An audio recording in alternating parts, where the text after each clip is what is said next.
Yeah, it was a good win, bounce back game on Saturday to win at Austin P. Always good to win in a good rivalry game, especially on the road. I thought our guys showed some good resiliency and character and toughness over there in a good environment.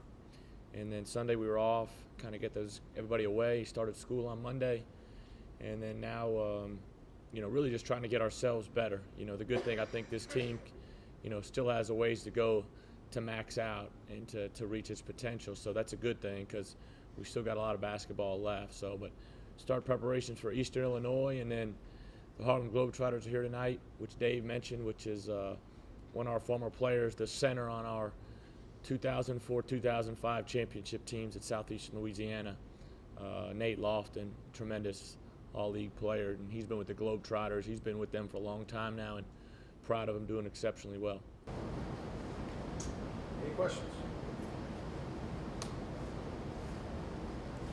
Coach, a little bit of, I guess, not characteristic of our team, but since looking at conference stats through 4 games, we're turning the ball over more than our opponents and we're not shooting threes. Yeah, when you look at our conference stats, I looked at them yesterday. I got them, I looked at them, and in 4 games, it's some of it probably has to do with just being 4 games, but I look at the stats that we're usually good at and hang our hat on, and even defensive field goal percentage, I talked to the guys yesterday, is too high at 44. 3-point percentage, 35. I'm just rounding up right there with those numbers. And then turning it over 17, almost 17 times a game, and that's our biggest Achilles heel right now. He was rebounding. I think we've shored that up. Talking to one of my assistants last night, we're the best defensive rebounding team in the league right now. So we're +7 on the glass, but now we're giving away possessions to score, and people are converting on our turnovers. And I think that's been one of our biggest struggles all season long. It's not because of people's pressure. We're just making poor decisions with the basketball and poor decisions. Just one, for example, at Austin P, a minute and a half up 6, Brandon throws it full court to Stacy, where all you got to do is give it to Isaiah. Let's turn the clock over a little bit and get out of there a lot easier than we had to. So showing tape and just trying to get those guys better in those areas. Coach, talk about Dexter's play, especially in conference play, the last 4 games, only 14 points, averaging about 3 a game. Just talk about his production. It's just kind of dropped a little bit. Yeah, that's the one thing I've been talking about with the staff. Really after kind of that Valpo game and our first game, I can't remember if it was after the Eastern game, but I had told him I thought Dexter was struggling, and that for us to be great, I said in the beginning of the year, for us to be special, Dexter, Stacy, and Brandon Garrett have to max out. I know what we're going to get from Isaiah. I know what we're going to get from Ed. Everybody else is a freshman. But those 3 guys with some experience have to max out with the loss of Trez and Zay. And, Dexter right now, the funny thing is he's done it. He's been productive in bigger environments, earlier in the year against a very good basketball team. So he's very capable.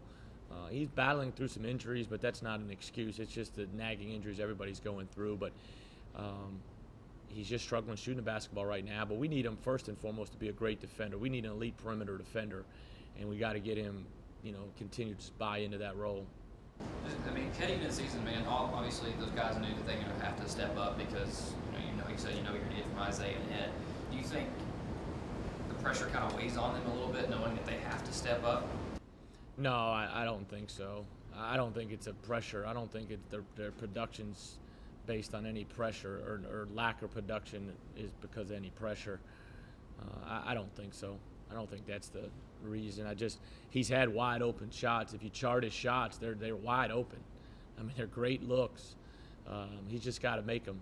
And it's not, when you look at 4 for 20, it's 4 shots. If he's 8 for 20 and you're shooting 40% from the 3, that's pretty good numbers. You'd wish he could be 42, 43, but 40% from the 3 is not bad. But he's struggling a little bit right now. We got to get him better. We need him, and I think I talked to him and Stacy yesterday. I think they'll be ready to go and continue to get better and get out of this slump. I told the guys, everybody was talking about Dante Poole last year. He struggled 4 games in a row. Then he goes and gets 30 at SEMO in the biggest game of the season. So, you can't live and die and up and downs with these guys. You got to stay consistent. Do you ever give any consideration on starting lineup changes, or are you happy generally with the way your rotation is right now from that standpoint? Yeah, I don't think we're any in position to change up the lineups. People have said something to me about it. Not any coaching members, there's other people, you know. That's why I was asking You know. So, but I don't think so. You know, some of these guys, you got to take the good with the bad sometimes, and you know, we just have to clean up the bad a little bit. But I don't think a lineup change is going to make I put more of the blame. I mean, we're 12-4. I wish we were 14-2. The 2 low home losses I really put on me more so than the guys. Tell us about Eastern Illinois, a team that, I mean, you talk about struggling, and they are flat out struggling. What do you see when you look at them on tape? Well, watching the tape, every game's been competitive. You know, they've gone to, if you look at, this is our sheet right here, but if you look at theirs, they go to Tennessee State, who's undefeated in the league, lose by 8. They go to Eastern Kentucky, and it's a 10, 12-point game the whole way through. I just finished watching that tape. You go to Moorhead, they had opportunities. They ended up losing 15, but they had it to where it was kind of 8-10 the whole way, through in that game. And, Moorhead had some times they moved up a little bit. But then you look at Tech. They led Tech the whole game and then got beat at the end. And then Jacksonville State was very competitive the whole way. And Jacksonville State, Tennessee State, Eastern Kentucky, those are 3 of the top teams in the East right now. So, each game's a new game. And I think the one thing our guys have learned is whether it's Eastern Illinois, Eastern Kentucky, or Tennessee Martin or Belmont, we have to be really locked in our preparation and really locked in our effort. How hungry are these guys to get a win at home? I mean, it's been almost a month. Last game you won at home with Western Kentucky. Yeah. It's been only a month. I mean, you look at it different. It's only been 2 games. It's been 2 games, but I mean, I know the month time-wise, but I think everybody's ready to just play well at home. Just hadn't played well. We hadn't been, Valpo. We did not play well. Obviously, not well enough to win in East Kentucky, and credit both those teams for that. But I think we're ready to, get out there and get our swagger back a little bit, especially on our court. And I think it'll be great. Students will be back on Thursday, and we'll have a lot of energy. And I think the fans will be into the game, and because we all need each other right now. Is there any particular point of emphasis during practice this week? Valuing the ball, taking care of the basketball, transition defense, screening bodies, shot selection. I mean, the same thing we've been preaching for a while now. We just got to do a better job of it, and then containing the dribble and defending. I mean, half-court defense, transition defense, and then the offensive end, valuing the ball and shot selection. Those are our biggest issues. I mean, if we can get our turnovers down to where they should be, 11, then we're 11, 12 at the most, but 10 or 11, then we're going to be really good. But Isaiah right now is averaging 3 turnovers. Stacy's averaging 3 in conference. Ed 2, Brandon 2. That's just too many. I think some of Isaiah's turnovers are because he's being asked to do so much at a high level throughout the game. He can score, defend, handle the ball. Yeah, well, some of it's just he's just trying to make a play, getting too, when he's trying to make a home run play at times. He's trying to make a terrific pass at times. And then he's over-penetrating sometimes and getting in. Everybody converges, and 5 guys are on him. And, foul or no foul, he's losing the ball. And he gets bumped a lot. He gets hit a lot. They can't call every time he gets hit. But I think those are what it really boils down to is he just needs to make simple plays time and time again, and I think that'll help everybody. But I thought he was terrific at P now. I thought he played really, really good. You played some press the other night. Is there things that you put in from this point of the season that you would normally put in that maybe you don't because of freshmen? Does that have any factor? A lot of that in it. This team you've had to kind of juggle a little bit because the things you prep for in the off season isn't what you were going to, start the season with, and then you're dealing with 6 freshmen that you can't be too complicated because they don't know the core of what we want right now. So we can't go keep changing, or they'll never be good at anything.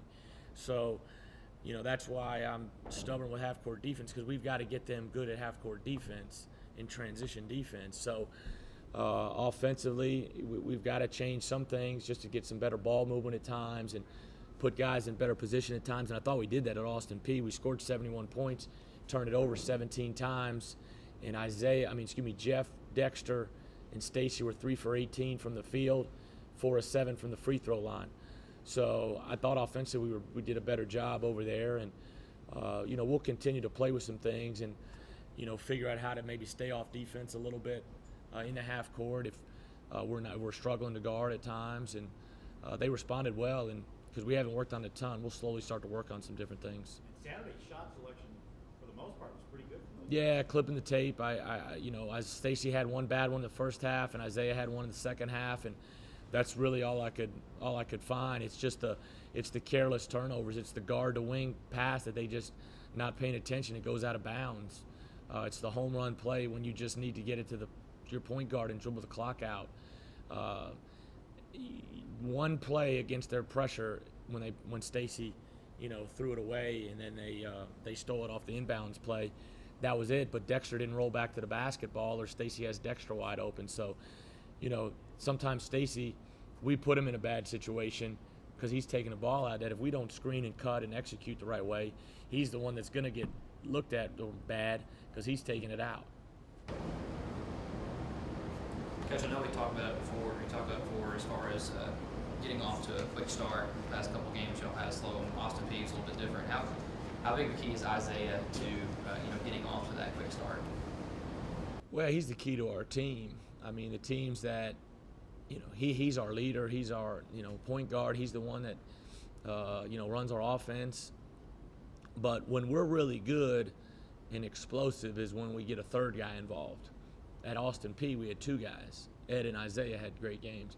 When we have a third guy, and we had that in Charleston at times, and we were able to beat St. John's, who's beaten Cincinnati and had some good wins, and in some other big games that we won at Evansville, Stacy played really well. When we get the third guy, I think we know we're going to get from Isaiah. He knows when to distribute, when to look for his shot. I think our focus needs to be more on how to get the third and fourth guy involved and playing well for us to max out.